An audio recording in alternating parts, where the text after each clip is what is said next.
Okay, 6.3, Properties of Logarithms, Part 2. Here we go. Go ahead and copy down these properties. You will notice that these are properties 4, 5, and 6 because the previous video had properties 1, 2, and 3. You have the product property of logarithms. And what the product property says is if you have log base b of m and log base b of n, you can combine these two logs into log base b of m times n. So think of it as the addition of two logs becomes one log, and you're just multiplying the two numbers, m and n, or the variables. They don't have to be numbers, they can be variables. You have the quotient property, which is very similar to the product property, but instead of a plus sign, it's a minus sign here. And instead of m and n becoming multiplication, m and n, when you have the minus sign here, becomes division. The first one divided by the second one, so m divided by n. And then you have the power property. This property number 6 is if you have log base b of a, and then a is raised to the power of x, essentially what it just says is you can move the power of x to the front of the logarithm. And just to be clear, this right-hand side, it reads x times log base b of a. So this is x times log base b of a.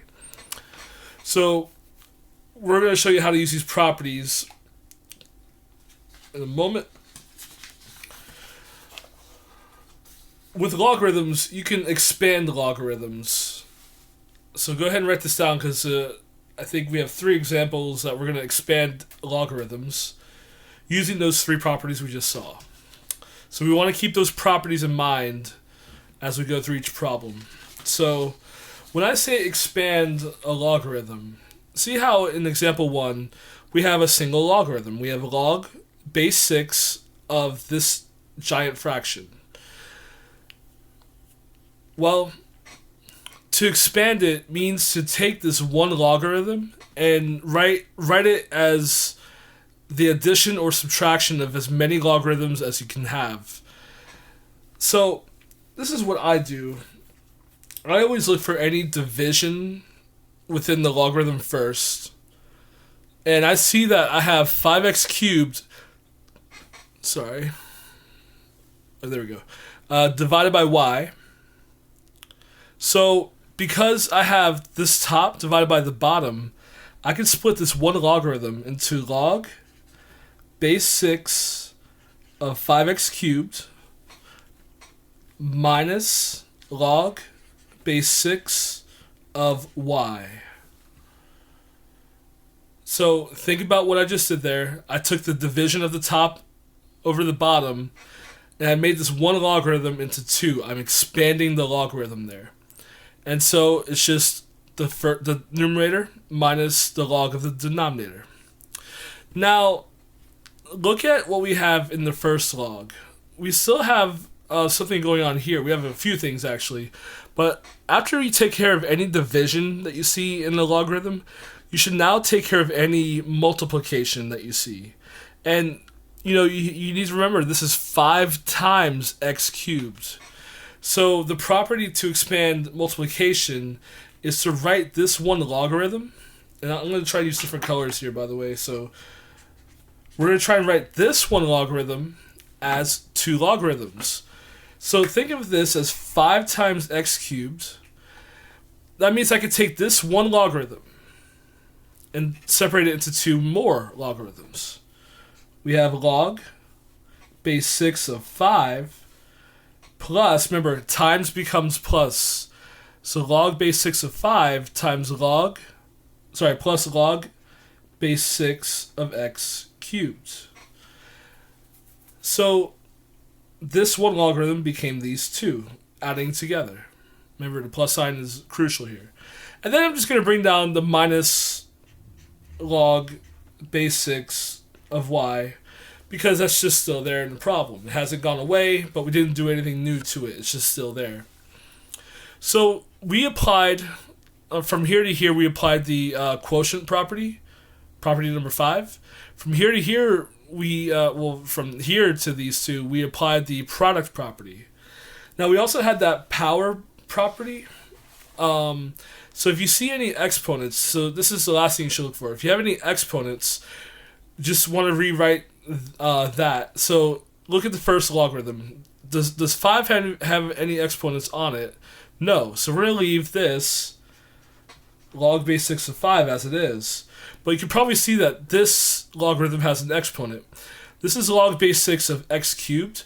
So we want to take this 3, and it's just very simple. You take the 3, and you put it to the front of the logarithm. So you're going to bring down the plus sign, put the 3 that was the exponent before, you're not going to put it before the logarithm,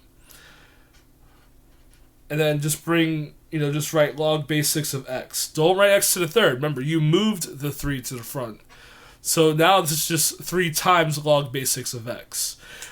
Does this have an exponent to move to the front? It's just y to the 1, so no. If it's 1, you don't move anything. And that's how you expand a logarithm.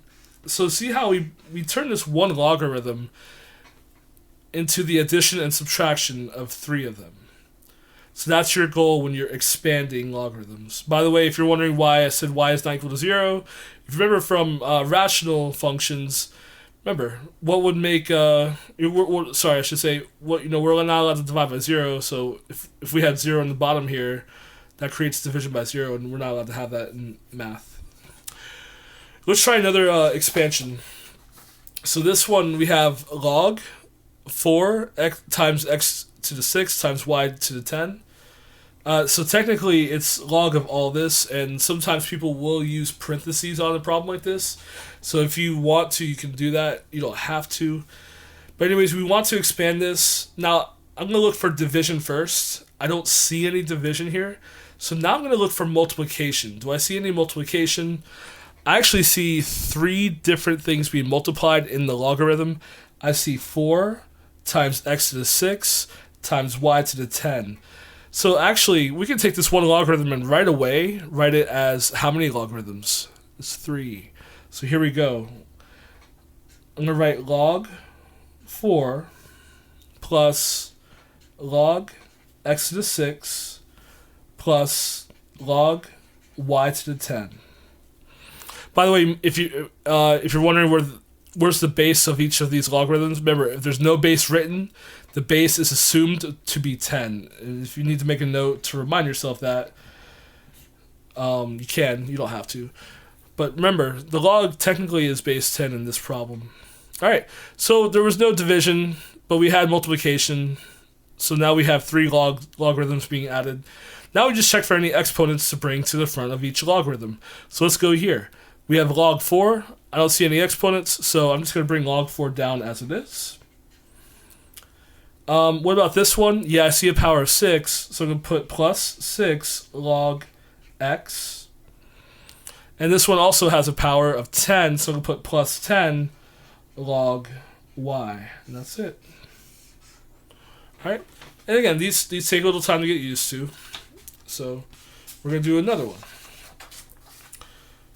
Here, let me switch to another color. So we have log 100 y to the 5th. So again, I don't see any division, but I see multiplication of 100 times y to the 5th. So we're going to split this up into log 100 plus, because remember, multiplication becomes plus, log y to the 5th.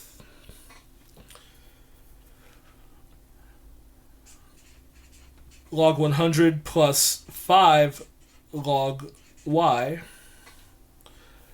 Now, you might think we're done here, and in some cases, some teachers might say, okay, you're done, but we are going to go a little further here because there's something you can do further with log 100. Now, remember what I said in example 2, if there's no base written, the base is assumed to be what? The base is 10. So, that means I can just write a little 10 here and a little 10 here, right? Now, do you notice something in this first logarithm? From section 6.2, we learned that 100 is 10 squared. Well, you know how when we say when you work with fractions, if you can reduce it, you should. That applies to logarithms as well. And so we can reduce this and we should. So what we're going to do is we're going to take log base 10 of 100. And I can replace 100 with 10 squared. I'm going to bring down the second logarithm.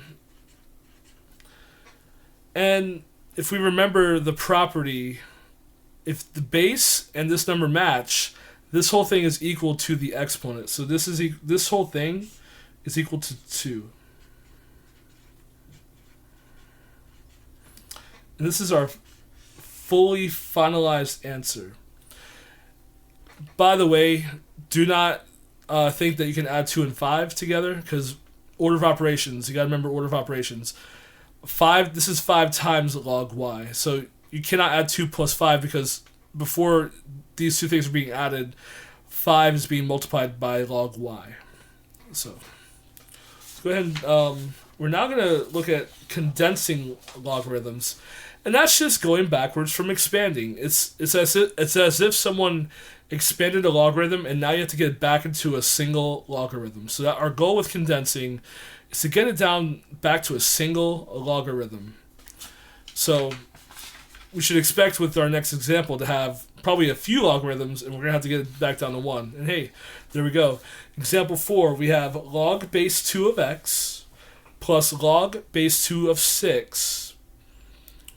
So think about what property you would apply here of properties 4 through 6. What would you apply? Well, I see the addition of 2 logarithms. Addition means that we can combine these 2 logarithms into 1 if we do what? Multiply x and 6.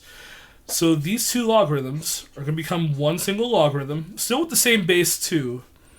But what do you do with the x and 6? You multiply them. Well, what does that mean when you multiply x times 6? That's just 6x.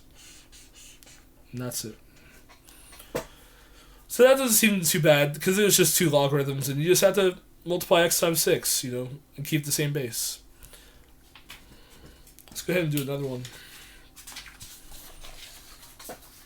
This is not too bad either. I mean, it's already a single logarithm, except we do have a 3 in front. Remember, if you see a 3 before a logarithm, that means it's 3 times that logarithm. So you can put a little multiplication dot there. And because it's 3 times this, I can apply the power property, property number 6, and move this 3 as the exponent of y. So this just becomes log base 5 of y cubed. And that's it.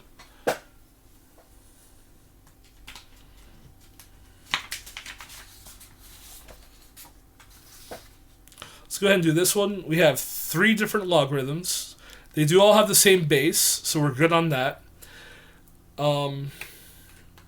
So what I would do is, when you're condensing logarithms, I would start with the power property.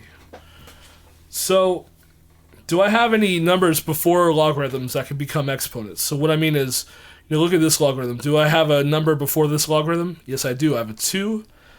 So I'm going to take this 2 and make it the exponent of the 4. So this becomes log 4 squared. What about this one? I mean, there's a 1 before here, but if you think about that, actually, you can think about this real quick. There is a 1 here, 1 times log x. But if you bring 1 as the exponent of x, does that really change x into anything else? Into something different? It doesn't. So this just stays log x.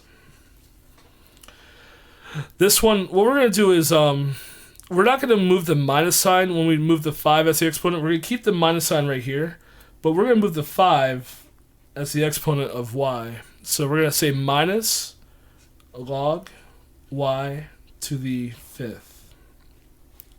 So our first step in condensing was to take care of any exponents using the power property. What I would recommend doing from here is doing any subtraction that becomes division. So that's using the quotient property, property number 5. So these 2 logarithms are being subtracted. So let's go ahead and combine these two into 1. So we're not gonna focus on this yet. We're gonna look at this a little bit later. But when I'm subtracting logarithms, what do I do with x and y to the 5th? I divide them. So I'm gonna write log. I'm gonna put parentheses to show this. You do x divided by y to the 5th. And then we're just going to bring down that plus sign and bring down log 4 squared. Okay. Now I have the addition of 2 logs. When we're adding 2 logs, to bring them together as 1, we multiply this and this. And so that will become... So, and by the way it happens is if you multiply 4 squared times this fraction, that 4 squared will go on top of the fraction like this. Okay. And there's one more thing you can do, and you probably noticed this a little while ago actually, is you can do 4 squared, and you should. So what is 4 squared? That is 16. So we can just slightly rewrite this as 16x on top instead of, because 4 squared is 16. So 16x on top over y to the 5th on bottom. And that is it. Don't forget to like and subscribe. And this is Mr. Westbury logging out. Yeah, that's a joke. Okay.